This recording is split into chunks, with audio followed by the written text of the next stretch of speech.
So maybe against my better judgment today, I did not go to the theater to see Gladiator II. I did not go to the theater to see Wicked. I went to the theater to see Bonhoeffer, Pastor, Spy, Assassin.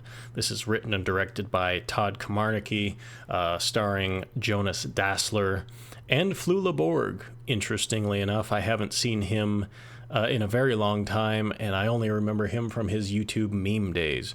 So that was interesting. So I'm somebody that kind of tangentially follows Christian media and Christian film. I grew up in that space. I grew up watching a lot of Christian movies, enough to know that usually Christian movies are pretty bad.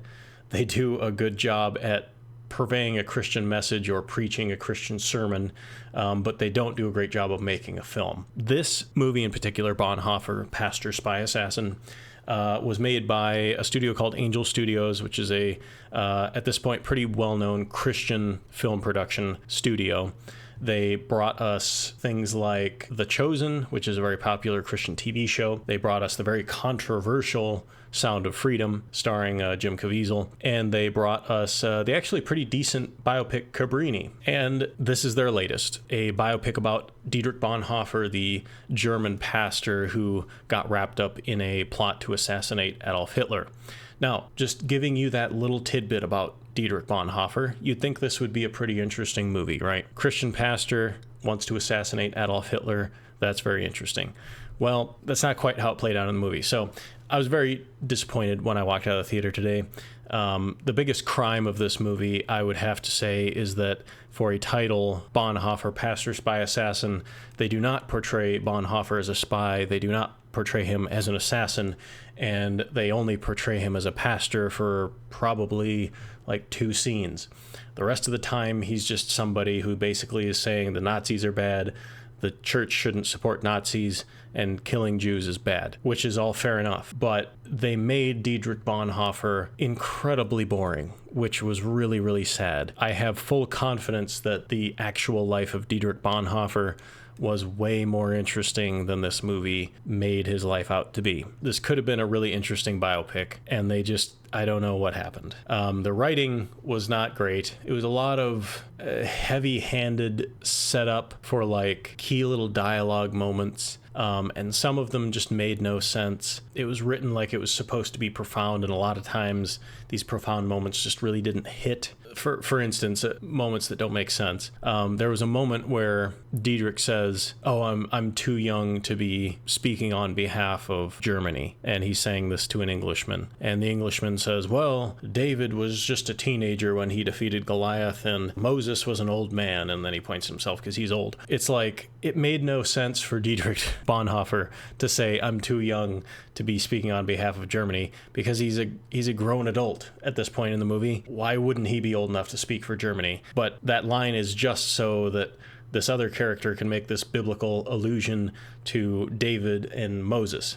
And it's stuff like that. It's clunky dialogue that just doesn't make sense. So it's written strangely. Like I said, the story is bizarre because it really doesn't portray most of what the subtitle says it's going to portray. And then there's some scenes that just didn't make any sense to me whatsoever. There's a scene in the movie where Bonhoeffer is starting to step into this role of, "Oh, I have to show the Nazis that I'm with them so that they don't suspect me as being a dissident." Okay, so he presents himself with this other friend who is also kind of this undercover dissident, and the SS member in charge, or whoever he is like, "I don't believe that you are loyal to Hitler." And he's like, "I'm going to have you prove yourself." And he's like, "Take these 7 men to the border of Switzerland and let them go, and tell them that they have to tell Switzerland that they were treated well." Now, I could be completely wrong, and this could have been something that was based on history in some manner, but that seems really stupid to me, okay? They let Bonhoeffer, who they did not trust,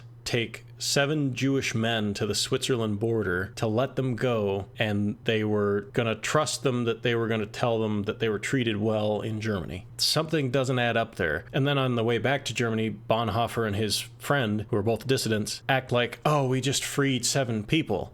And I'm like, well, but the Nazis just told you to do that. So, like, it's not like you just performed some miracle feat of liberation. The Nazis literally told you to do that. And for some reason, the Nazis are saying that that's a show of your allegiance to Hitler. Yeah, this was it was a mess of a movie. It was a very perplexing movie. They didn't do like 75% of what they said they're going to do in the title. They made Bonhoeffer just seem like a naive, pre-seminary student. In real life, Bonhoeffer wrote like volumes upon volumes of theology that's very interesting. And I'm sure in some of that theology and some of his writings, we grapple with this moral question of what this story I thought was going to be about, of how does a Christian justify wanting to kill a political leader? And it's like, we can all agree that the world probably would have been better off if Adolf Hitler had been assassinated. But it's like, how does a Christian pastor move from preaching nonviolence and, don't murder to wanting to murder a political figure? If the movie had grappled with that moral question at all, it would have been a much better film. But they just didn't grapple with that. It was really frustrating because at the moment where I thought that they were going to maybe grapple with that question, this guy says, you've been preaching love and that we need to conquer through love. And, it's not like there hasn't been evil people in the world before. What is the difference here? And all he has to say for himself in the movie is, well, that evil person has never been in front of me before, and I've never had the opportunity to stop them. It's like, that's a pretty weak justification. Like I said, I'm sure that the real Dietrich Bonhoeffer would have had a very thoughtful thing to say about this moral quandary, but in the movie, they don't say anything about it hardly at all. And that was just very frustrating. This movie could have been so interesting, grappling with these tough questions. So the writing and directing, I thought, was kind of a mess. Like, the story was just a mess. The acting was okay. The main character, played by Jonas Dassler, he did fine, I think. He conveyed emotion pretty well. He was decently believable in the role. Other people were adequate, I would say. There was people that, I looked at and I was just like, I don't believe what you're saying right now.